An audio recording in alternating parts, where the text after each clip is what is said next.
Welcome to Magnetic Mama, where curious parents grow, connect, and raise emotionally resilient families. Thank you so much for being here. Now it's time to take a nice, big, deep breath because you are exactly where you're meant to be.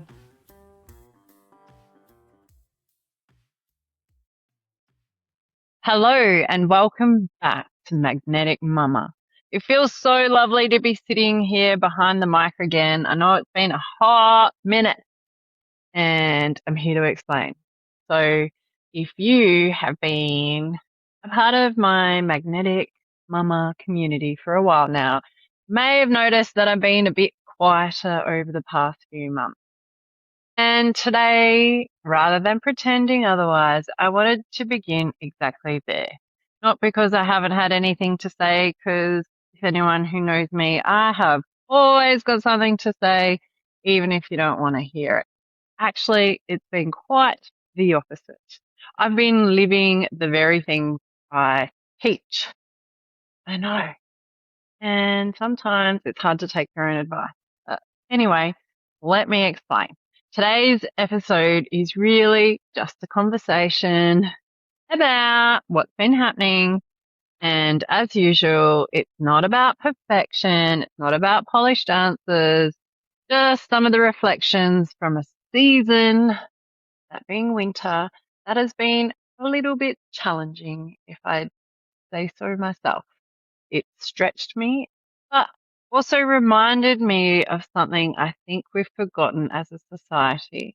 And I want to start with a question. Have you ever noticed that we judge ourselves by summer standards, even when we're living in winter?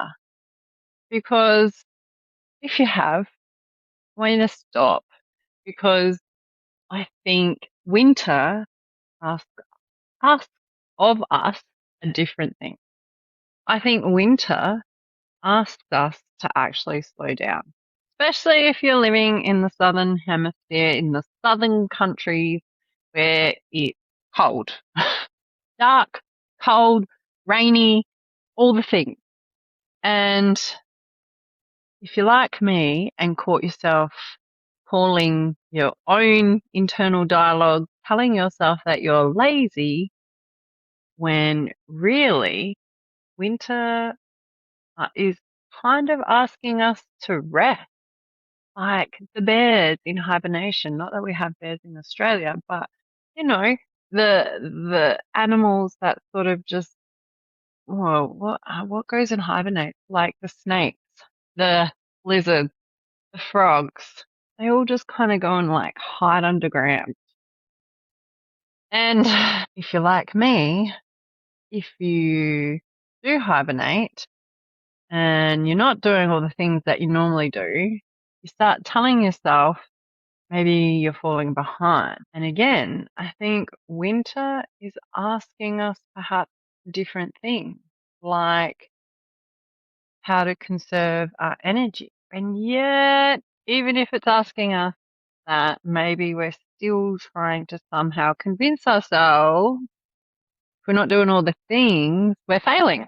So I've been deliberating on this. And maybe the problem isn't that we're doing winter wrong or that I've been doing winter wrong.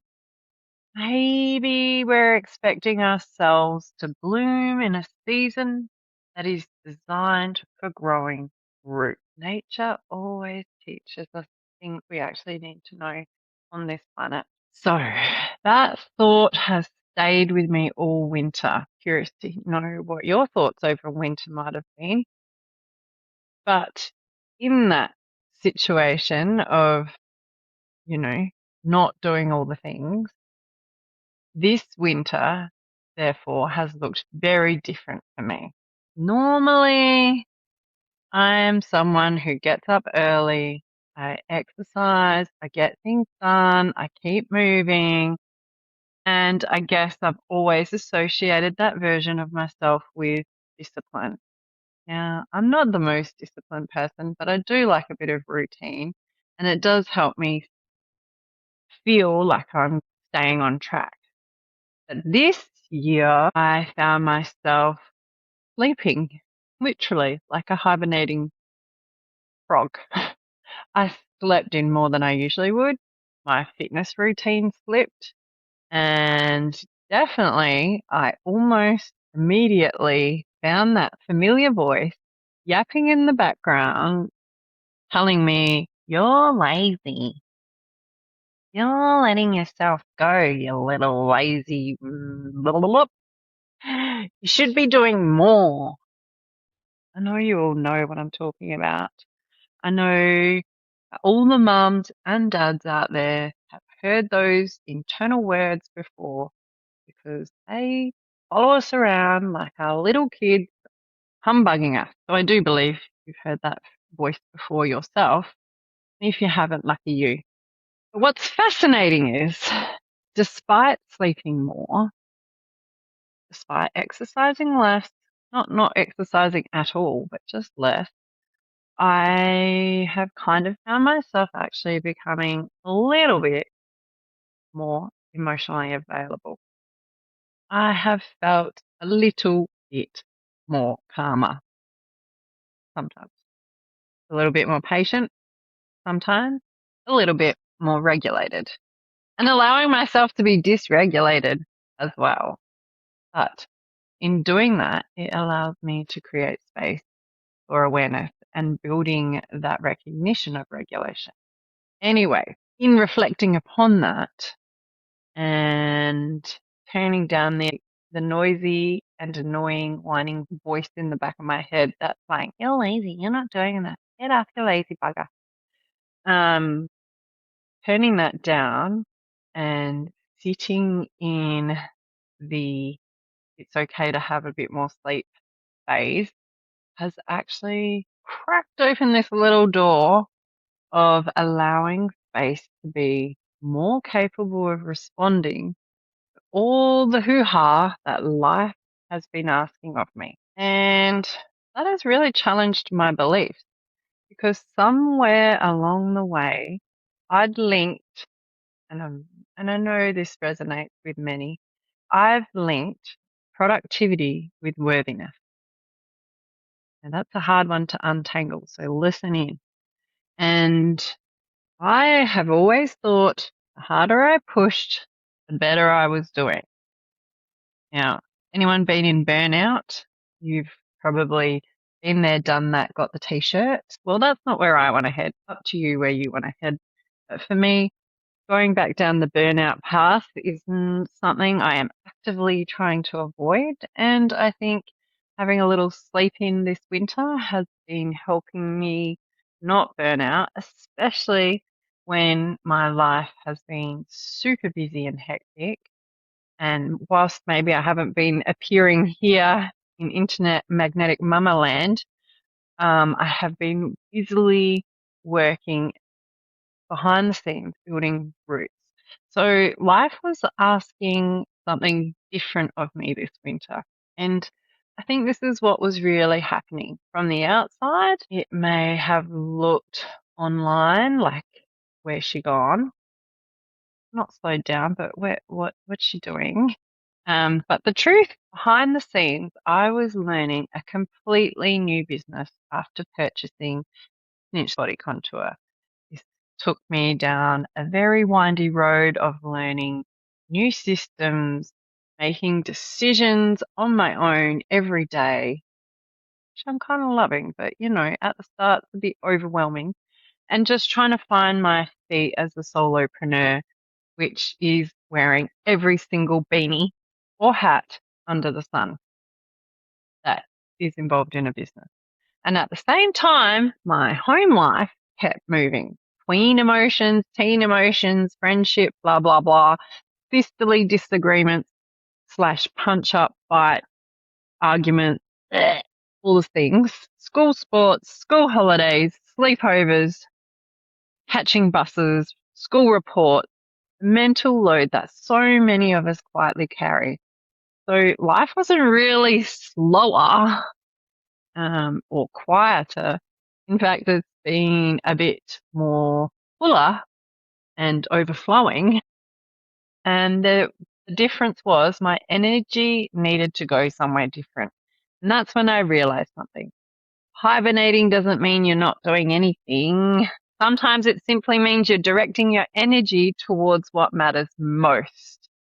And for maybe normal people, that sounds like, yeah, duh, no shit, Sherlock. But for people like me who have a million things going on and ideas and, kids stuff, family stuff, home stuff, business stuff, my mind's like, so this winter, I've had to rein it all in and, bunker down and focus.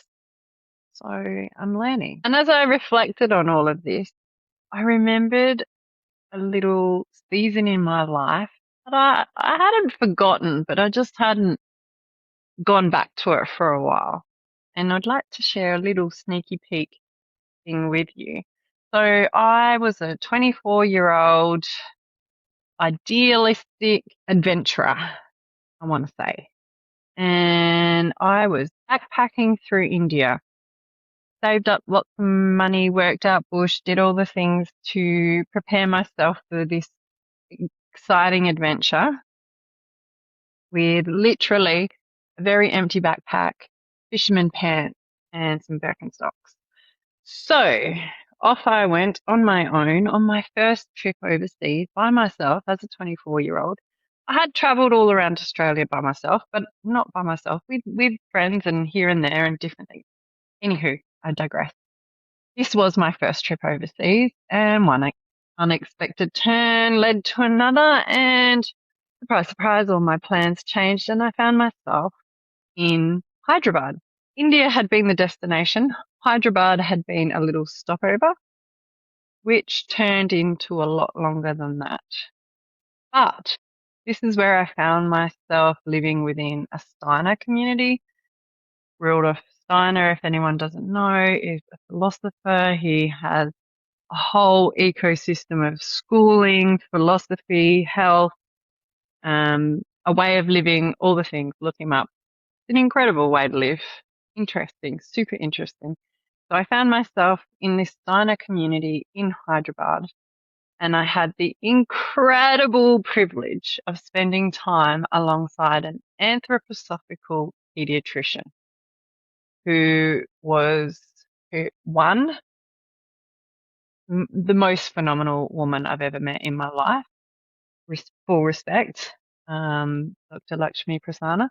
And she had her own pediatric hospital. Yes, her own hospital. Then she also had a beautiful healing center, which was a collaborative, holistic space that was working with children and families who were living with autism. Now, back up here. This is 2004, people. Nobody back then was really connecting the dots, other than they thought, which was it? One of the vaccines, measles, mumps, rubella, was causing autism. Yeah, different story. Doesn't matter. But no one was really joining the dots between what people were consuming and how that was connected to our brains, our behaviors. I mean, obviously there was some very smart people who had studied these things, but no one, the internet barely existed. I think I had a Nokia phone and I was traveling on a lonely planet, which I didn't even read, by the way. If I had, I would have saved myself a lot of hassle. Anywho, led me to here. So I followed this gorgeous, incredibly wise human around like a little puppy slash apprentice. I was a baby nurse, a couple years of nursing behind me, very idealistic views and an adventurous spirit. So I was curious. I was watching, I was listening, I was learning. And back in 2004, before long before gut health, nervous system, environmental medicine, or even neurodiversity were common in conversation. These people in this community were talking about it. And what fascinated me wasn't just what they were teaching, it was how they were living. The seasons mattered. The food changed with seasons. Daily rhythms changed. The pace of life changed. Children weren't expected to function the same way every day of the year. Families weren't expected to function the same way either. Everything honored nature. Nothing fought against it. I, okay. Side note, I even participated in a teacher learning course where I learned watercolor painting, which they teach to very new children that come to school. And it was a beautiful, beautiful lesson. And it sounds small, but those things are what I remember learning about education. Like, this is before I worked in schools. This is before I even worked in emergency departments. Like, had I been in emergency? No, I'd worked in ICU. Anywho, again, I digress.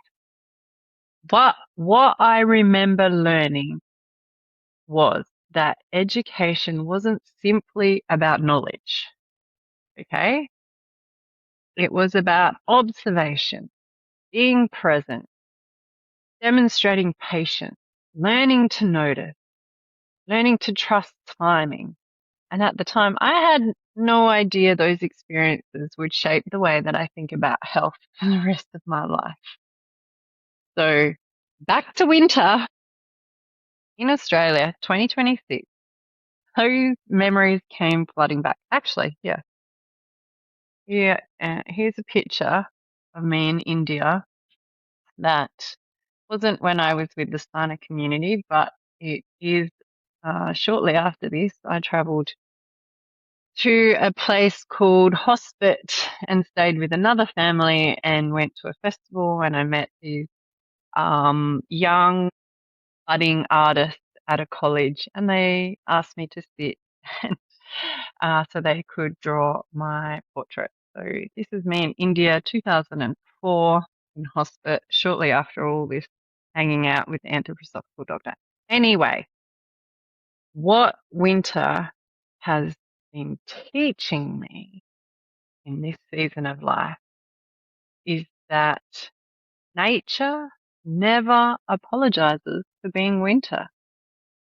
Trees don't feel guilty when they lose their leaves, and the earth doesn't rush to spring. Nothing in nature questions whether it's productive enough.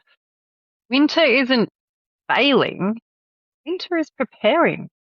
And maybe that's where we've drifted away from nature, especially as women, especially as parents, especially as business owners, where we've convinced ourselves, and I don't know that the system is actually discouraging this either, but we as a society have convinced ourselves that we should operate like it's spring every day of the year, always producing, always achieving, always growing, always saying yes. But in reality, if we look to our good old Mother Earth, nature doesn't really work that way. And maybe as animals living on this planet, in this ecosystem, we're not meant to either. So invisible growth, in my view, in this season of what I'm learning is still growth. Roots are growing beneath the surface and matter just as much as the flowers that everyone can see.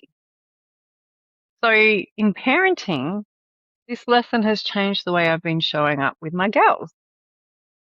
Well, you know, how I think I would like to show up for my girls, because actually doing it and saying it and doing it are two different things. And my intention is to show up differently with my girls.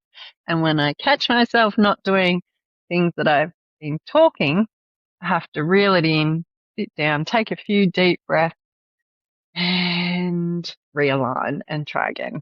Because one thing I've realized is that they don't actually need the busiest version of me. And let me tell you, there has been some complaining about me buying a business and being busier than I have been for a long time. And that adjustment has caused a few little bumps and jumps around the place. So in amongst the busyness, they actually don't need the busy mum, although I do think it's very helpful for them to see that I am more than their cleaning, washing, and housemaid machine.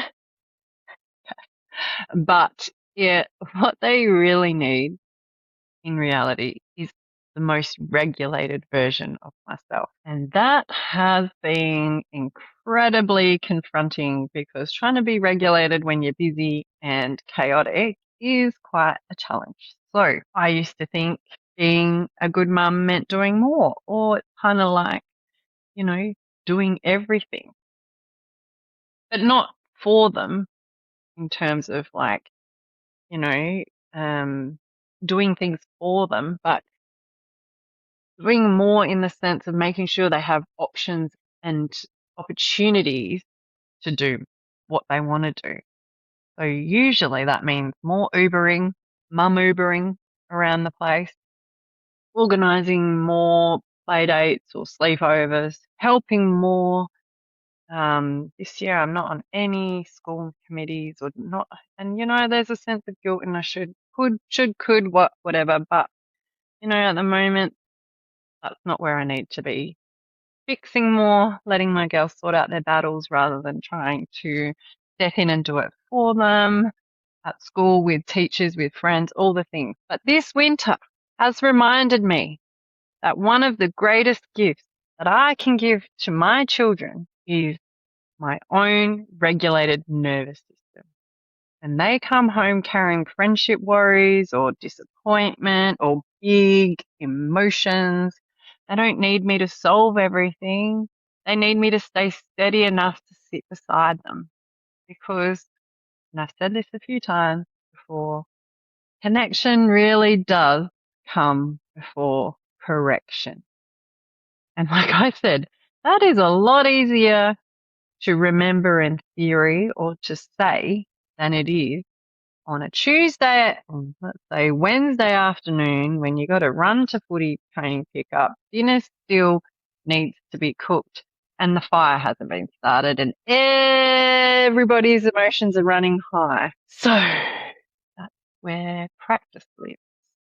Not being perfect in the morning, not in meditation retreat, but in ordinary, everyday family life. So if there's one thing that this winter, this season has taught me, it's this. Maybe the quiet seasons are where we become the person who can hold everything the next season asks of us. So if you're listening today and you've been feeling guilty for needing more sleep, for saying no, for pulling back, for protecting your energy, I seriously, seriously hope that this little conversation gives you permission to stop measuring yourself by someone else's season. Nature never apologizes for winter, so we don't have to either. I would genuinely love to hear from you.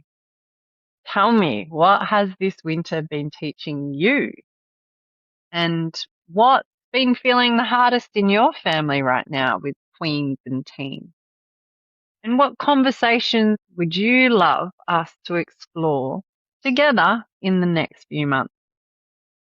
Come and leave a comment on the Substack, send me a message or reply to a newsletter. I read every single one. So thank you for being here. Thank you for coming back into this space with me. I have a feeling the next season of Magnetic Mama is going to be our most meaningful yet because lots and lots of cool things are happening. So until next time, take a big deep breath. Be gentle with yourself. And remember, invisible growth is still growth. Thanks so much for listening. I love having you here. So if this conversation resonated with you, Let's keep it going. Come and join me on Substack. Or, if you want, just share it with another parent who could use a little encouragement today. But until next time, stay curious, stay connected, and remember, little moments create lasting change.